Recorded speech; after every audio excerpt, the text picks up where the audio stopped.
Alright, in this video I'm going to show you how to get length cut properly on the metal cutting lathe. We use the cross feed dial to move our tool in. Now remember, this is a compensated dial, so if we move the dial in 25 thousandths, the work comes down 25 thousandths, and my part only moves 12 and a half. So my part moves half of what my dial says. Okay, so it's pretty easy to get our diameter, but what about length? There's several ways we could take a marker and we could measure from the end of the part like this and mark a certain spot.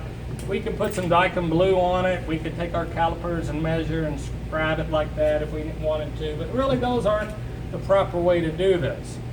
What we want to do is use our dial indicator on the carriage. So the first thing we'll want to do is take our tool in all the way to the front, and we're going to move it toward the face.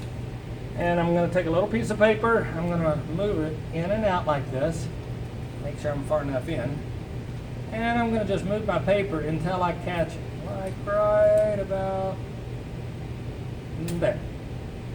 Okay, so right now I know, without a shadow of a doubt, that the edge of my tool is right at the face of that part. So here's my workpiece, here's my tool, so my tool is right at the face of that part. So I want to make a cut 3 inches long. Well, how in the world do I do that without using the marker or the Dicom blue or the scriber or anything like that? Well, what I'm going to do, I'm going to use what's called the half around a bump method. Make sure your tip is tight on your indicator, and I'm going to take this up and I'm just going to bump my indicator right on the face of the carriage, right about here. Make sure we're good and tight, and we'll adjust it. Make sure we're straight this way and straight this way. Okay, so what I'm going to do is move to the left 10 rounds. 1, 2, 3, 4, 5, 6, 7, 8, 9, 10. Right there is exactly 1 inch. So if I wanted to make a part or a diameter and make it 1 inch long, that's where I would stop. But I want 3 inches. So let me move it back and let's do this again. We'll just let it barely bump into the carriage. We want to get all the travel of the indicator we can. And now we'll zero it out right there. Keep the indicator straight, because remember, in trigonometry, if you go at an angle, you're losing something. So we want to go 10 rounds. 1, 2, 3, 4, 5, 6, 7, 8, 9, and 10.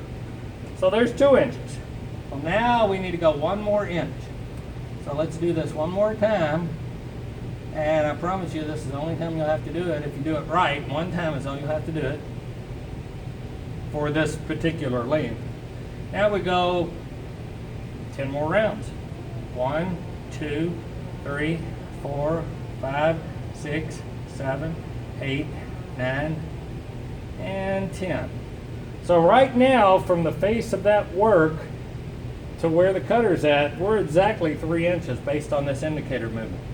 But now we don't want to have to do that every time we make a cut.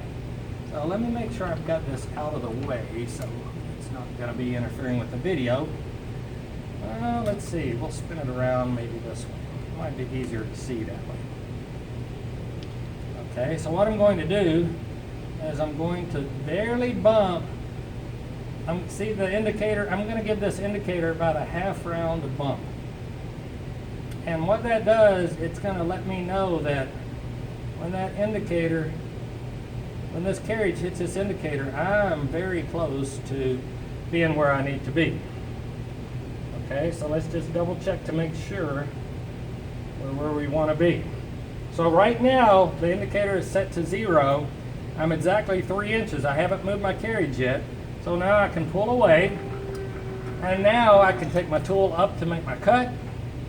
And as my tool is moving down, the carriage is moving my tool. As soon as it hits the indicator, it gives me time to stop, take it out of gear, move it by hand to 0, and I'm at exactly 3 inches. So this is probably by far the best way to calculate length when we're cutting a shaft to a specific length. We can get plus or minus 1/1000ths pretty easy like this.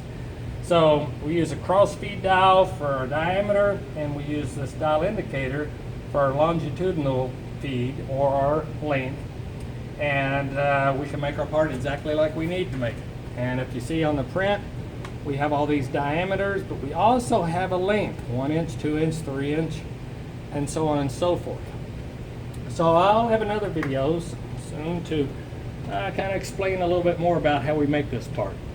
So this will get you started. If you have any questions, comments, send me an email or send me a text and I'll get back to you as soon as I can.